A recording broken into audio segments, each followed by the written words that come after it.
3 दिसंबर 1971 रात के 11:45 पर विशाखापट्टनम पोर्ट के पास समुद्र की गहराइयों में पाकिस्तान की सबसे ताकतवर सबमरीन PNS गाजी अपने टारगेट का इंतजार कर रही थी। उसका मिशन था इंडिया के एकमात्र एयरक्राफ्ट कैरियर INS विक्रांत को डिस्ट्रॉय करना। 93 पाकिस्तानी नाविक उस सबमरीन में सवार थे। सबको यकीन था कि वो जीत कर लौटेंगे, लेकिन किसी को अंदाजा नहीं था कि अगले कुछ घंटों में क्या होने वाला है। तभी अचानक समुद्र के अंदर एक जबरदस्त धमाका होता है, इतना तेज कि विशाखापट्टनम शहर के घरों के शीशे टूट जाते हैं। पानी सैकड़ों फीट ऊपर उठता है और पाकिस्तान की इकलौती लॉन्ग रेंज सबमरीन हमेशा के लिए समुद्र की गहराइयों में समा जाती है। ये था इंडियन नेवी का मास्टर स्ट्रोक, एक ऐसा ऑपरेशन जिसने 1971 की जंग का रुख ही बदल दिया। आज हम जानेंगे कि कैसे इंडिया ने पाकिस्तान की सबसे खतरनाक सबमरीन को उसी के जाल में फंसाकर तबाह कर दिया। इस कहानी की शुरुआत 1947 से होती है, जब पार्टीशन के दौरान इंडिया और पाकिस्तान अलग हुए। उसी समय बंगाल का ईस्टर्न हिस्सा, आज का बांग्लादेश, पाकिस्तान में चला गया, जिसे ईस्ट पाकिस्तान कहा गया। ईस्ट पाकिस्तान में ज्यादातर बांग्ला बोलने वाले लोग रहते थे, जबकि वेस्ट पाकिस्तान में उर्दू बोली जाती थी। दोनों हिस्सों की पॉपुलेशन लगभग बराबर थी, लेकिन सारी पावर और रिसोर्सेस वेस्ट पाकिस्तान के कंट्रोल में थी। ईस्ट पाकिस्तान को बार बार दबाया जाता था, उनकी भाषा और पहचान को भी इग्नोर किया जाता रहा। फिर आया 1970 का इलेक्शन। शेख मुजीबुर रहमान की अवामी लीग ने शानदार जीत हासिल की और सरकार बनाने के लिए क्लियर मेजॉरिटी भी मिल गई। लेकिन वेस्ट पाकिस्तान के लीडर्स को ये बात मंजूर नहीं थी। उनके लिए एक बांग्ला बोलने वाले लीडर के अंदर काम करना पॉसिबल ही नहीं था, इसलिए उन्होंने मुजीबुर रहमान को पावर देने से मना कर दिया। इस फैसले के बाद ईस्ट पाकिस्तान में गुस्सा फूट पड़ा, जगह जगह प्रोटेस्ट शुरू हो गए और बांग्लादेश की मांग तेजी से बढ़ने लगी। हालात धीरे धीरे कंट्रोल से बाहर जाते जा रहे थे। फिर 26 मार्च 1971 को वेस्ट पाकिस्तान ने सख्त कदम उठाया, ऑपरेशन सर्चलाइट। पाकिस्तानी आर्मी ने ईस्ट पाकिस्तान में ब्रूटल एक्शन शुरू कर दिया। शहरों में खून खराबा हुआ, हजारों बेगुनाह लोग मारे गए और महिलाओं के साथ बहुत बुरा बर्ताव किया गया। शेख मुजीबुर रहमान को गिरफ्तार कर वेस्ट पाकिस्तान की जेल में डाल दिया गया। डर के माहौल में लाखों लोग अपनी जान बचाने के लिए इंडिया भागने लगे। नवंबर तक करीब 10 मिलियन रिफ्यूजीज भारत में आ चुके थे, जिससे हालात और भी सीरियस हो गए थे। इसी बीच ईस्ट पाकिस्तान की अवामी लीग ने इंदिरा गांधी से मदद मांगी ताकि इस संकट का कोई हल निकाला जा सके। प्राइम मिनिस्टर इंदिरा गांधी तुरंत मिलिट्री एक्शन लेना चाहती थी। हालात काफी गंभीर थे और तुरंत जवाब देना जरूरी लग रहा था, लेकिन आर्मी चीफ सैम मानेकशॉ ने इस फैसले को रोक दिया। उन्होंने साफ कहा, अभी नहीं, नवंबर से पहले नहीं। इसका सबसे बड़ा कारण था मॉनसून।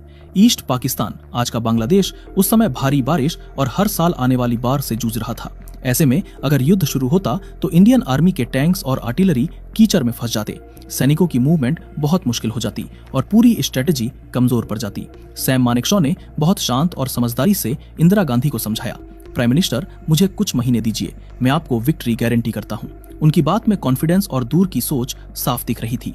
इंदिरा गांधी ने उनकी सलाह मान ली और युद्ध को सही समय तक टाल दिया। इस दौरान तैयारी बिल्कुल नहीं रुकी।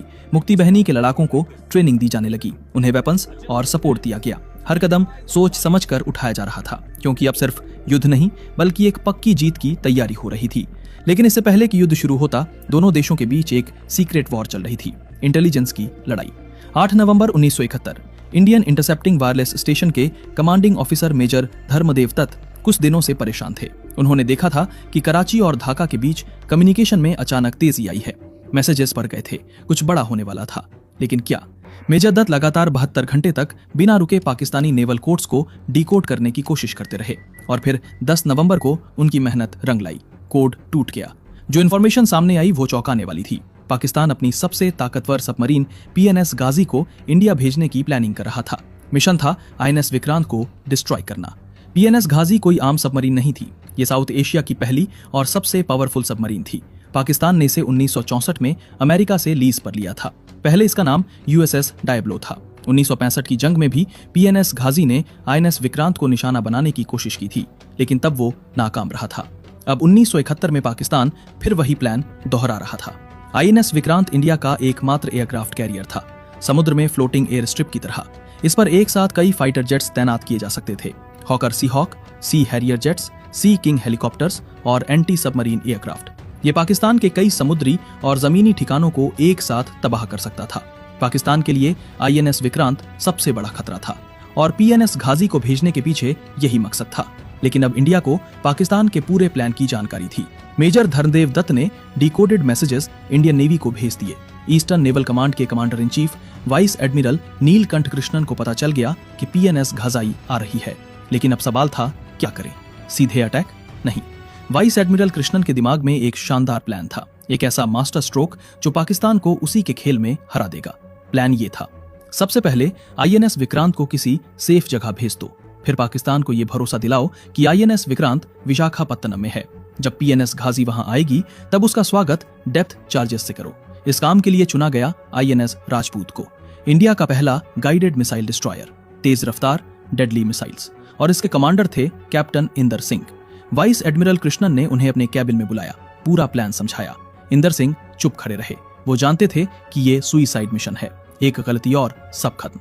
पाकिस्तान की सबसे ताकतवर सबमरीन के सामने अकेले जाना। कुछ पल की खामोशी के बाद इंदर सिंह ने सलाम किया और फिर अपने एडमिरल को सीधे आंखों में देखकर बोले, सर, चाहे मैं जिंदा लौटूं या नहीं, लेकिन मैं आपको वादा करता हूं, आईएनएस राजपूत अपना मिशन पूरा करके जरूर सुरक्षित लौटेगा। ये सुनकर वाइस एडमिरल कृष्णन की आंखें नम हो गईं। उन्होंने इंदर सिंह के कंधे पर हाथ रखा। God bless you captain. INS Vikrant को चुपचाप अंडमान भेज दिया गया, वहां वो सेफ था। अब पाकिस्तान को धोखा देने का खेल शुरू हुआ। आईएनएस राजपूत को आईएनएस विक्रांत की तरह दिखाने के लिए तैयार किया गया और उसे विशाखापट्टनम की तरफ भेजा गया। और फिर सबसे बड़ा मास्टर स्ट्रोक। एक शाम आईएनएस विक्रांत का एक सेलर अपने घर आया। दरवाजे पर एक टेलीग्राम बॉय खड़ा था। टेलीग्राम लेकर अंदर गया, खोल कर पढ़ा, उसमें लिखा था, आईएनएस विक्रांत अगले 2 हफ्ते के लिए विशाखापट्टनम पोर्ट में स्टेशन रहेगा, आप छुट्टी पर नहीं आ सकते। ये टेलीग्राम जानबूझकर सिक्योरिटी प्रोटोकॉल तोड़कर भेजा गया था। क्यों?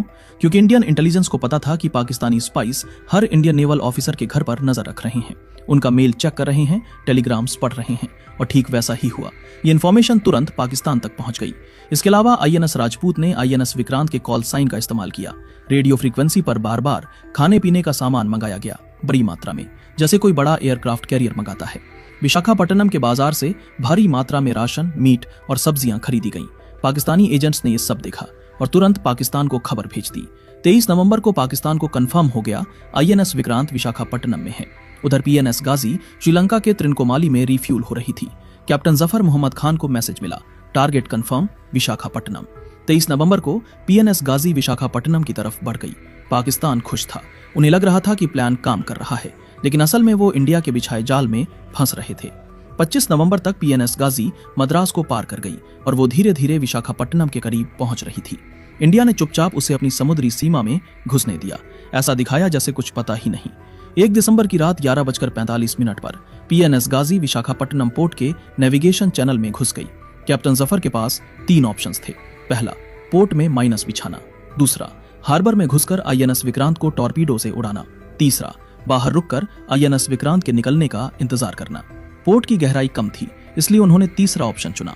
वो लोग विशाखापट्टनम पोर्ट से 2.1 नॉटिकल माइल्स दूर रुक गए और इंतजार करने लगे। लेकिन पीएनएस गाजी पर एक समस्या थी। लंबे समय से पानी के अंदर रहने से सबमरीन में हाइड्रोजन गैस बनने लगी थी। मेडिकल टीम ने वार्निंग दी। सेलर्स की तबीयत बिगड़ रही थी, आंखें जल रही थी, खांसी हो रही थी। अगर सबमरीन को ऊपर नहीं लाया गया तो ब्लास्ट हो सकता था। कैप्टन जफर टेंशन में थे। दिन में ऊपर आना खतरनाक था, डिटेक्ट हो सकते थे, लेकिन अब और इंतजार करना भी खतरनाक था। उधर आईएनएस राजपूत के कमांडर इंदर सिंह 3 दिनों से लगातार पेट्रोलिंग कर रहे थे। सभी नेविगेशन एड्स बंद थे। पूरा एरिया साफ रखा गया था ताकि सिर्फ पीएनएस गाजी की मूवमेंट डिटेक्ट हो सके। हर रात, हर सुबह सोनार ऑपरेटर्स 24 घंटे सतर्क रहते थे, लेकिन अभी तक कुछ पता नहीं चला था। इंदर सिंह का टेंशन बढ़ता जा रहा था। कहीं प्लान फेल तो नहीं हो गया, कहीं पीएनएस गाजी आई ही नहीं। फिर 3 दिसंबर को शाम 5:45 पर पाकिस्तान एयरफोर्स ने अचानक इंडिया के एयरफील्ड्स पर हमला कर दिया। Operation Genghis Khan. इंडिया ने तुरंत जवाब दिया। 1971 की जंग शुरू हो चुकी थी। उसी आधी रात को प्राइम मिनिस्टर इंदिरा गांधी ने ऑल इंडिया रेडियो से देश को संबोधित किया, वॉर की घोषणा की। ये खबर आईएनएस राजपूत तक भी पहुंची। इंदर सिंह को ऑर्डर मिला, तुरंत यहां से मूव करो, दूसरे मोर्चे को संभालो। इंदर सिंह ने जवाब दिया, सर बस कुछ घंटे और, पीएनएस गाजी यहीं कहीं है, मुझे यकीन है। और फिर ठीक उसी वक्त आईएनएस राजपूत का सोनार अचानक एक सिग्नल डिटेक्ट करता है, 3 नॉटिकल माइल्स दूर। कुछ सेकंड्स बाद कंफर्म किया, सर ये पीएनएस गाजी है। इंदर सिंह ने आदेश दिया, full speed ahead, depth charges ready. INS Rajput की स्पीड बढ़ गई। वो तेजी से पीएनएस गाजी की तरफ बढ़ने लगे। उधर कैप्टन जफर ने अपनी पेरिस्कोप से देखा, एक बड़ा इंडियन वॉरशिप तेजी से उनकी तरफ आ रहा है। उन्होंने तुरंत सिग्नल दिया, इमरजेंसी डाइव, इमरजेंसी डाइव। ये सबमरीन को नीचे ले जाने का ऑर्डर था, लेकिन बहुत देर हो चुकी थी। INS राजपूत अब काफी करीब आ चुका था। कमांडर इंदर सिंह ने बिना देर किए ऑर्डर दिया, फायर। तुरंत 2 डेप्थ चार्जेस पानी में गिराए गए। ये पावरफुल एक्सप्लोसिव्स थे जो तेज रफ्तार से गहराई में सीधे PNS गाजी की तरफ बढ़ने लगे। INS राजपूत पूरी स्पीड में आगे निकल गया और फिर समुद्र के अंदर आग का गोला बना। PNS गाजी के अंदर रखे टॉर्पीडोज और एक्सप्लोसिव्स में आग लग गई। एक के बाद एक एक्सप्लोजन्स। पानी तेजी से अंदर घुसने लगा। 93 पाकिस्तानी सेलर सब अंदर फंसे हुए थे। बाहर निकलने का कोई रास्ता नहीं था। PNS गाजी हमेशा के लिए समुद्र की गहराइयों में समा गई थी। अगली सुबह 4 दिसंबर को मछुआरों को समुद्र में PNS गाजी के डेब्री के टुकड़े मिले। पाकिस्तानी सेलर की लाइफ जैकेट्स तैर रही थीं। इंडियन नेवी ने कंफर्मेशन के लिए लेफ्टिनेंट कमांडर सज्जन कुमार दहिया के नेतृत्व में एक डाइविंग टीम भेजी। उन्होंने PNS गाजी की क्लॉक रिकवर की। वो 4 दिसंबर 12:01 पर रुकी हुई थी, ठीक उसी वक्त जब धमाका हुआ था। पाकिस्तान को भारी झटका लगा, लेकिन हमेशा की तरह उन्होंने झूठ बोला। कहा कि PNS गाजी अपने ही माइन में फंसकर उड़ गई, ये एक एक्सीडेंट था। लेकिन सच्चाई सबको पता थी।